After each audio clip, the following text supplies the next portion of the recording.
Bonjour à toutes et à toutes, c'est Alexis Rastier pour une toute nouvelle vidéo. Et aujourd'hui nous allons parler d'un ordre de stégocéphales des plus diversifiés, les temnospondyles. Encore un sujet qui, je pense, vous passionnera, alors bon visionnage.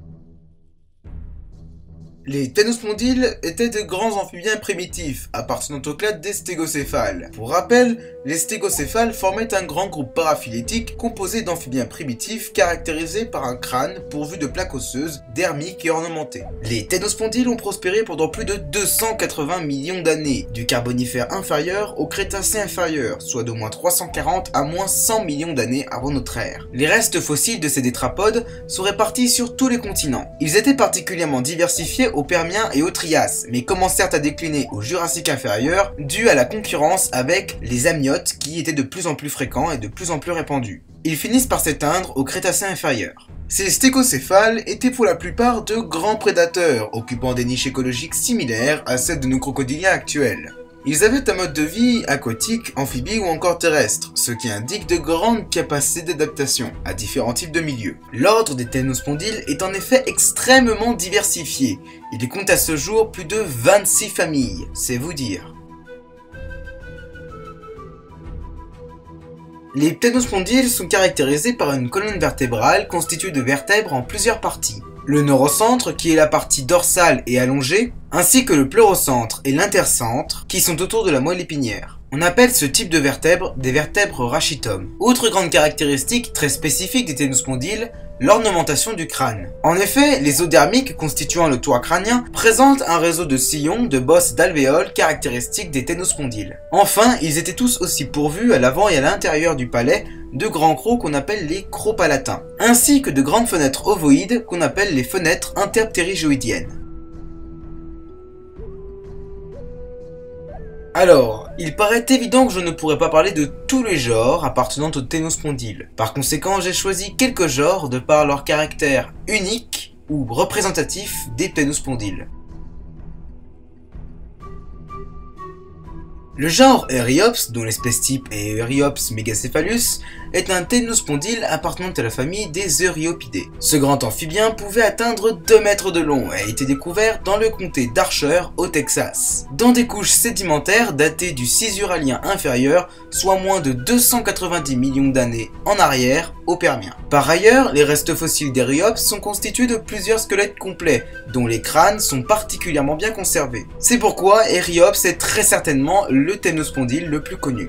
Eryops megacephalus était pourvu de mâchoires particulièrement développées et pourvu de nombreuses dents, dont les fameux crocs palatins, qui étaient parfaitement adaptés pour tuer. Ainsi, Eryops était très certainement l'un des plus grands prédateurs de son écosystème. L'animal avait un mode de vie semi-aquatique et chassait très certainement de nombreuses espèces de poissons, de stégocéphales et même d'arthropodes dans de vastes marais. Ce mode de vie amphibie lui permettait d'éviter la concurrence avec les autres grands prédateurs terrestres comme les Ophiacodontidés des pélicosaures.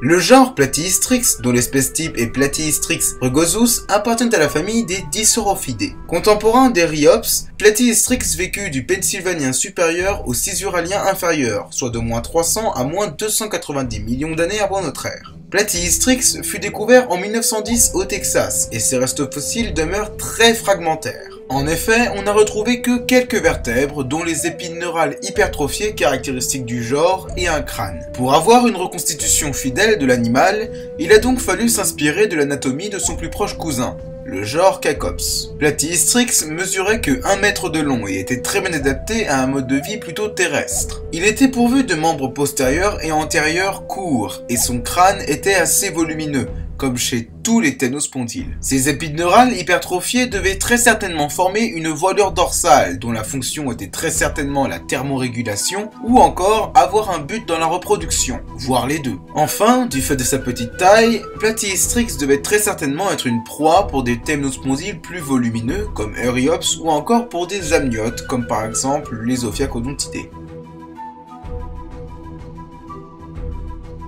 Le genre Prionosuchus a pour espèce type Prionosuchus plumeri et appartient à la famille des Archégosauridae. Il vécut dans ce qui sera le Brésil, il y a environ 270 millions d'années, au cours du Rhodien au Permien. Les restes fossiles de Prionosuchus furent découverts dans la Pedreira do Fogo Formation au Brésil et se composent de plusieurs squelettes complets dont un crâne d'une taille exceptionnelle, soit 1,60 m de long. L'animal mesurait donc entre 7 et 9 mètres de long, ce qui fait de lui le plus grand ténospondyle qui ait vécu sur notre planète. Rien que ça.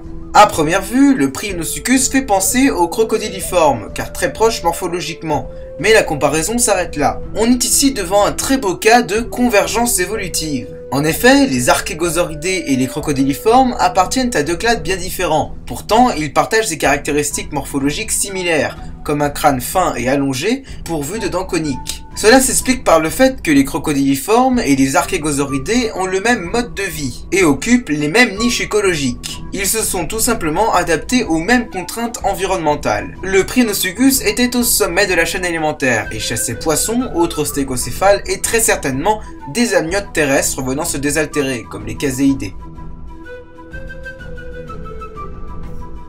Le genre Metoposaurus, dont l'espèce type est Metoposaurus diagnosticus, appartient à la famille des Metoposauridae. Ce ténospondyle vécut dans ce qui est aujourd'hui l'Europe et l'Amérique du Nord, il y a environ 230 millions d'années au cours du Carnien au Trias supérieur. Metoposaurus fut découvert en 1842 par le paléontologue Christian von Meyer, et ses restes fossiles se composent de plusieurs spécimens complets, tous retrouvés au même endroit, indiquant qu'ils seraient tous morts d'une même cause, probablement une sécheresse. Une des caractéristiques de Metoposaurus était son crâne large et ses yeux disposés à l'avant du crâne, caractère qu'on retrouve aussi chez un autre ténospondyle, le gyrothorax. L'animal pouvait mesurer jusqu'à 3 mètres de long, ce qui est déjà pas mal, et il vécut dans de vastes marais tropicaux, où il devait chasser diverses espèces de poissons, ou peut-être d'autres petits stégocéphales. Et voilà, cette vidéo touche à présent à sa fin, j'espère qu'elle vous aura plu. Dans tous les cas, on se retrouve bientôt pour ma prochaine FAQ qui sera aussi une vidéo informative. Enfin, je tiens à partager une chaîne YouTube que je trouve formidable et très intéressante, c'est la chaîne de Connaissance. Alors c'est une chaîne YouTube spécialisée en biologie mais aussi en géologie, qui est très bien faite, les vidéos sont d'une qualité remarquable et franchement je pense qu'elle vous passionnera autant que moi. Donc si ça vous intéresse, le lien de la chaîne est en description. Allez, salut à tous et à bientôt!